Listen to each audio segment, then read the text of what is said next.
Hello everyone, I am Nisha Lamba and I welcome you all to our channel Unacademy Judiciary। और आज मैं आपके सामने लेकर आई हूँ सुप्रीम कोर्ट का एक बहुत इंपॉर्टेंट जजमेंट।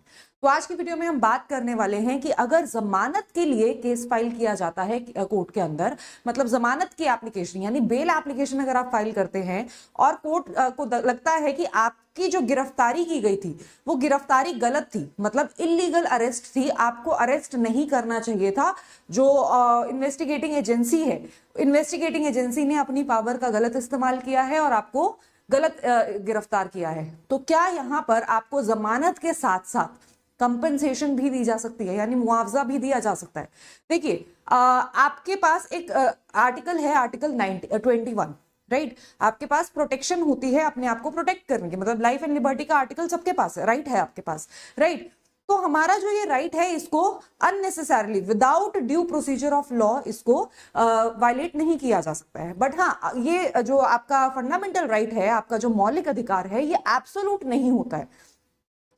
लेकिन प्रोसीजर अगर लॉ का प्रोसीजर आपको अलाउ करता है, यानी इन्वेस्टिगेटिंग एजेंसी को अगर अलाउ करता है प्रोसीजर ऑफ लॉ कि इसको अरेस्ट कर लिया जाए तो अरेस्ट हो सकता है, अदरवाइज अरेस्ट नहीं हो सकता है। यानी if the arrest is warranted by any law then the arrest is justifiable, but if the arrest is not warranted by any law, by any procedure of law, then the arrest is illegal। वो illegal detention माना जाता है और illegal detention के खिलाफ आपको compensation का अधिकार होता है, राइट। बट आज की वीडियो में जो सवाल है वो ये है कि क्या बेल की प्रोसीडिंग्स के अंदर जब कोर्ट बेल जुरिस्डिक्शन अपनी एक्सरसाइज कर रहा है तो क्या वहां पर भी कोर्ट आपको कंपनसेशन दे सकता है, राइट। तो चलिए स्टार्ट करते हैं आज का वीडियो इस इंपॉर्टेंट टॉपिक के साथ। आपको बता दूं कि अगर आप अनअकैडमी जुडिशरी के साथ अपनी जुडिशरी एग्जाम की तैयारी करना चाहते हैं तो यहाँ पर आप सभी स्टेट्स की तैयारी कर सकते हैं। अगर आपको डिस्काउंट चाहिए तो आरंभ फेस्टिवल की वजह से बहुत बढ़िया डिस्काउंट लॉन्च किया गया है। आज 60% का डिस्काउंट आपको मिल जाएगा कंप्लीट सब्सक्रिप्शन पर और आपको प्लस 12 महीने का free of cost extra extension भी मिल जाएगा। लेकिन इस डिस्काउंट कोड को इस्तेमाल करना है आपको, तभी आपको ये फायदा मिलेगा। और डिस्काउंट कोड है निशा लांबा, कैपिटल में NISHALAMBA आपको टाइप करना है और ये कोड अप्लाई करना है और आपको 60% का डिस्काउंट और 12 महीने का सब्सक्रिप्शन फ्री ऑफ कॉस्ट मिल जाएगा। और अगर बात करें इंस्टाग्राम की, और इंस्टाग्राम पे आप मेरे साथ जुड़ना चाहते हैं तो आप निशा_लांबा 07 पर मेरे साथ कनेक्ट कर सकते हैं।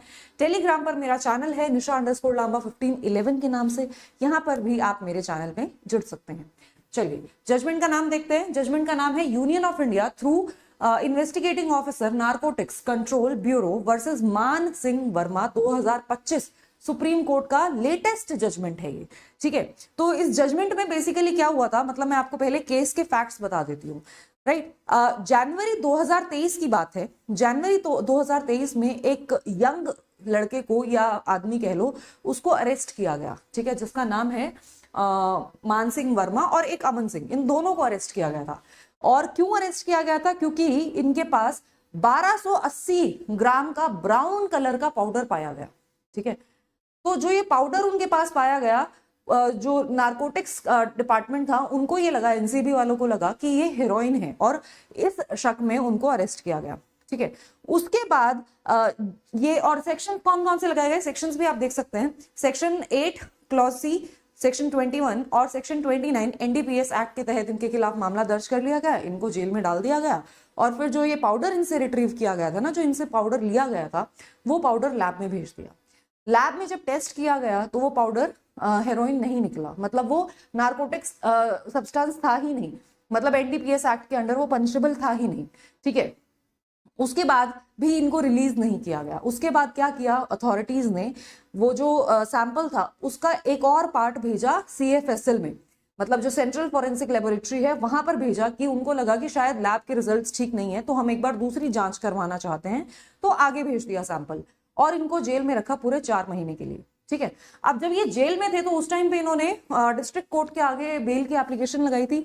अब वो जो बेल की एप्लीकेशन थी डिस्ट्रिक्ट कोर्ट में, पहले तो वो रिजेक्ट हो गई, मतलब सेशंस कोर्ट के अंदर वो बेल एप्लीकेशन पहले रिजेक्ट हो गई, ठीक है। उसके बाद फिर वो पहुंचते हैं हाई कोर्ट के अंदर। हाई कोर्ट में मामला पेंडिंग था, बट तब तक CFSL की रिपोर्ट आ चुकी थी, मतलब जो उन्होंने सेकंड जांच के लिए भेजी थी वो रिपोर्ट आ गई थी। और उस रिपोर्ट में भी ये कहा गया था कि जो ये ब्राउन पाउडर है ये हेरोइन नहीं है, इस वजह से नशीला पदार्थ नहीं है, तो यहाँ पर ऑफेंस नहीं बनता है, ठीक है, उन्होंने अपना ओपिनियन भेज दिया। अब उसके बाद फिर जो सेशंस कोर्ट है, सेशंस कोर्ट ने ही इनको बरी कर दिया, क्योंकि क्लोजर इन्वेस्टिगेटिंग एजेंसी ने क्या किया, क्लोजर रिपोर्ट फाइल कर दी। अब अगर वो हेरोइन ही नहीं है तो उसको किस चार्ज पे रखेंगे, तो क्लोजर रिपोर्ट फाइल कर दी कि हमारे हिसाब से इसने कोई ऑफेंस नहीं किया है, और इसके बेसिस पर जो सेशंस कोर्ट है उन्होंने इनको रिलीज कर दिया। अब जब वो रिलीज हो ही चुके थे तो हाईकोर्ट में जो मैटर पेंडिंग था, मतलब इन्होंने हाईकोर्ट में बेल एप्लीकेशन लगा दी थी, अब जो हाईकोर्ट में मैटर पेंडिंग था उसको डिसमिस किया जाना चाहिए था, क्योंकि हाईकोर्ट में आपने एप्लीकेशन किस लिए लगाई थी, जमानत लेने के लिए।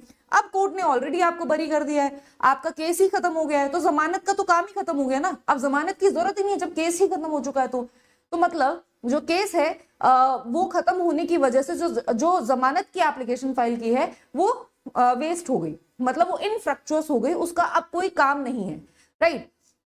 अब बात क्या है कि हाईकोर्ट ने क्या किया, हाईकोर्ट ने कहा कि फिर भी इसका हम संज्ञान लेंगे, और उसके बाद हाईकोर्ट ने इस केस के अंदर जो एनसीबी के डायरेक्टर है उनको 5 लाख रुपए का कॉम्पनसेशन पे करने के लिए बोल दिया। क्यों? क्योंकि उनका कहना था कि यहाँ पर इसको 4 महीने के लिए जेल में क्यों रखा, कोई एक ये यंग लड़के हैं, इनको आपने 4 महीने जेल में रखा, जबकि आपके पास पहली रिपोर्ट आ चुकी थी जिसमें आपको पता चल चुका था कि ये हेरोइन नहीं है, तो आपने किस बेसिस पर इनको आगे जेल में रखा, इनको रिहा कर देना चाहिए था। रॉन्गफुल डिटेंशन है, इनका जो फंडामेंटल राइट है, right to liberty, right to life, ये आपने यहाँ पर वायलेट किया है। इसके अंदर क्यों कंपनसेशन दिया जाता है, देखो जनरली यहाँ पर आपको प्रिवेंटिव, मतलब आपको अगर इलीगल डिटेन किया गया है, इलीगल तरीके से आपका रॉन्गफुल कंफाइनमेंट किया गया है, तो आप कंपनसेशन के अधिकारी हैं, ठीक है, उसमें कोई दो राय नहीं है। बट प्रॉब्लम कहाँ है, प्रॉब्लम आती है जुरिस्डिक्शन के अंदर, कि क्या कोर्ट के पास वो जुरिस्डिक्शन, यानी सेक्शन 439 सीआरपीसी की जुरिस्डिक्शन जब वो अपनी एक्सरसाइज कर रहे थे, तो क्या उस जुरिस्डिक्शन के तहत भी जो हाई कोर्ट है उनके पास पावर है कंपनसेशन देने की। तो सुप्रीम कोर्ट के पास जब मामला पहुंचा तो सुप्रीम कोर्ट ने यहां पर बताया कि ये एक वेल सेटल्ड लॉ है, मतलब यहां पर क्लियर है कि 439 की जब एप्लीकेशन फाइल होती है तो कोर्ट्स को क्या करना होता है, कोर्ट्स को सिर्फ इतना डिसाइड करना होता है कि जो बेल है वो ग्रांट करे या ना करे, उसके बियॉन्ड कोर्ट का कोई काम नहीं होता है, कोर्ट के पास पावर ही नहीं होती है। मतलब कोर्ट का कहना था इस चीज के अंदर कि आप, मतलब जनरली जो बेल के केसेस आते हैं उसके अंदर कोर्ट जो है वो यही कहता है कि आप मेरिट्स ऑफ द केस के ऊपर ज्यादा नहीं जा सकते हैं, आप बेल एप्लीकेशन के अंदर बहुत ज्यादा बड़े ऑर्डर्स नहीं दे सकते, आपको सिंपली इतना डिसाइड करना है बेल का जो केस है वो बनता, बेल होगी या नहीं होगी, ठीक है, उसके बियॉन्ड आप नहीं जा सकते, you can not over power the jurisdiction, अपनी जुरिस्डिक्शन के बियॉन्ड नहीं जा सकते। बट कॉम्पनसेशन के केस में जहां पर उसका फंडामेंटल राइट हर्ट हुआ है, वायलेट हुआ है, क्या वहां पर भी कॉम्पनसेशन नहीं दी जा सकती? तो सुप्रीम कोर्ट ने यहां पर क्लियर कर दिया। सुप्रीम कोर्ट का कहना है कि जो ये आपने 439 सीआरपीसी की जुरिस्डिक्शन एक्सरसाइज करते हुए कॉम्पनसेशन दी है ये बिल्कुल गलत है, ठीक है। फिर इन जजमेंट्स के ऊपर भी रिलाई किया था एक्यूज जो विक्टिम, मतलब अब तो विक्टिम ही हो गया जिसको एक्यूज बनाया जा रहा था, Rudal Shah versus state of Bihar, Nilabati Behera versus state of Odisha, D K Basu versus state of West Bengal, ये लैंडमार्क जजमेंट्स हैं। इन जजमेंट्स के अंदर रॉन्गफुल कन्फाइनमेंट की वजह से कंपनसेशन देने का लॉ सेटल किया गया था, ठीक है। तो इन जजमेंट्स में बोला गया था कि अगर आपको गलत तरीके से अरेस्ट किया जाता है, आपका अरेस्ट अगर जस्टिफिएबल नहीं है तो फिर आपको कंपनसेशन मिलेगी। तो इन केसेस के लिए सुप्रीम कोर्ट ने कहा कि बिल्कुल ठीक बात है, कंपनसेशन मिलती है। बट यहां पर जब सुप्रीम कोर्ट ने कंपनसेशन दी थी ना, तो सुप्रीम कोर्ट आर्टिकल 32 की जुरिस्डिक्शन को एक्सरसाइज कर रहा था। सुप्रीम कोर्ट यहां पर अपनी बेल एप्लीकेशन नहीं डिसाइड कर रहा था। अगर मान लो 226 आर्टिकल की जुरिस्डिक्शन हाईकोर्ट एक्सरसाइज कर रहा होता तो यहां पर जो फैसला था वो सही था। कोर्ट ने यहां पर साफ साफ कहा कि ये प्रिवेंटिव डिटेंशन, यहां पर जो इलीगल डिटेंशन हुआ है, इलीगल डिटेंशन का केस जरूर है, फंडामेंटल राइट जरूर वायलेट हुआ है, लॉस ऑफ रेपुटेशन हुआ है, मेंटल हैरेसमेंट हुई है, सब चीजें हुई हैं, वहां पर कोई दो राय नहीं है, लेकिन वो देखा जाता है केस कौन सा है, ठीक है। कोर्ट ने कहा कि बार बार कोर्ट्स के ऊपर इल्जाम आते हैं कि जो कोर्ट है वो अपनी जुरिस्डिक्शन के बियॉन्ड जाके काम कर रहे हैं, अपनी जुरिस्डिक्शन को लांघ रहे हैं, अपनी पावर के बियॉन्ड फैसले सुना रहे हैं। ये भी ऐसा ही एक एग्जांपल है जहां पर केस तो बेल का था और वो बेल की एप्लीकेशन तो इनफ्रक्चुअस हो गई थी, लेकिन फिर भी कंपनसेशन कोर्ट ने दे दी, ठीक है। यहां पर कोर्ट ने कहा कि जो हाईकोर्ट था, हाईकोर्ट का काम क्या था, हाईकोर्ट का काम था कि जो बेल एप्लीकेशन फाइल हो गई थी उसको डिसमिस कर दिया जाए क्योंकि केस खत्म हो चुका है, ठीक है, डिस्चार्ज हो गया विक्टिम।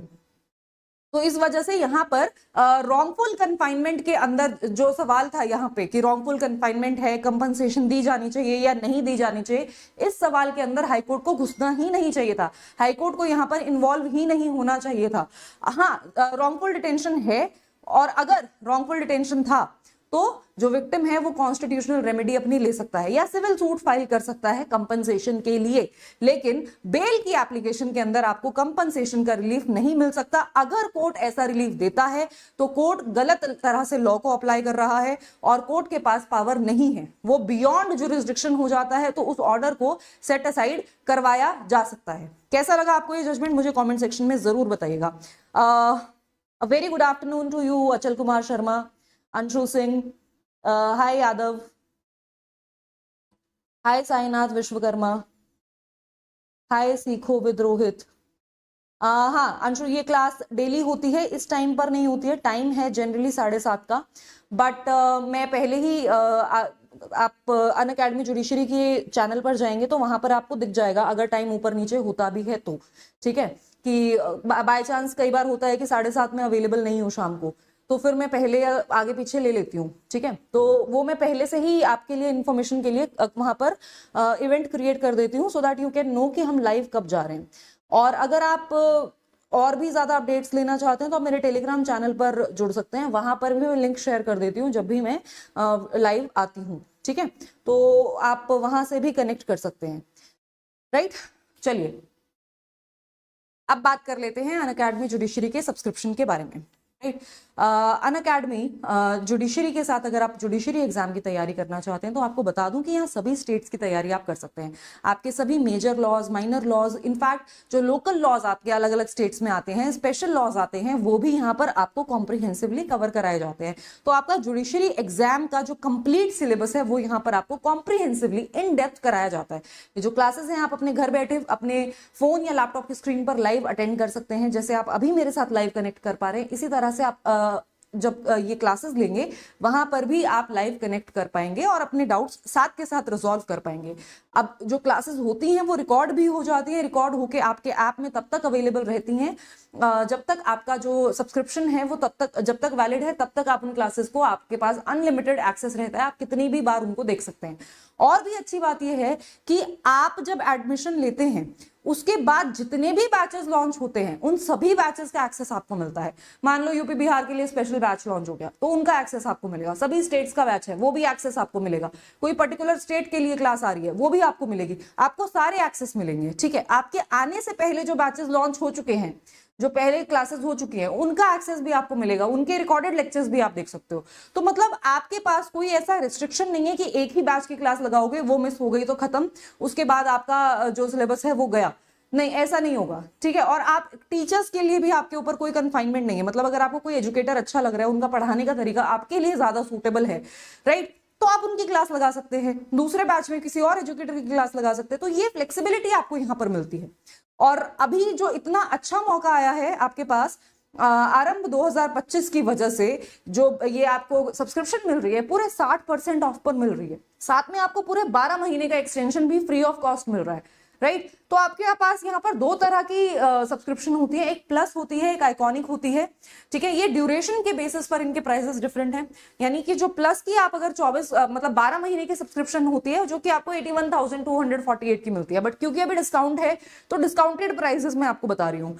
12 महीने प्लस 12 महीने यानी 2 साल के लिए आपको ये मिल जाएगी 32,499 में, और उसके बाद 3 साल के लिए आपको ये मिलेगी प्लस की सब्सक्रिप्शन 39,999 में, और आइकॉनिक में आपको 2 साल की सब्सक्रिप्शन मिलेगी 41,499 में, और 3 साल की सब्सक्रिप्शन आपको मिल जाएगी 48,999 में।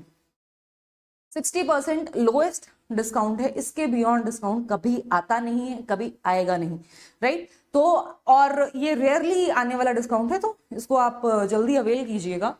और बैचेस का भी मैं आपको बता देती हूँ कि 27 फरवरी से ये बैच स्टार्ट हो गया था, उत्कर्ष बैच अभी रिसेंटली स्टार्ट हुआ है, तो आपने मिस आउट ज्यादा कुछ खास किया नहीं है।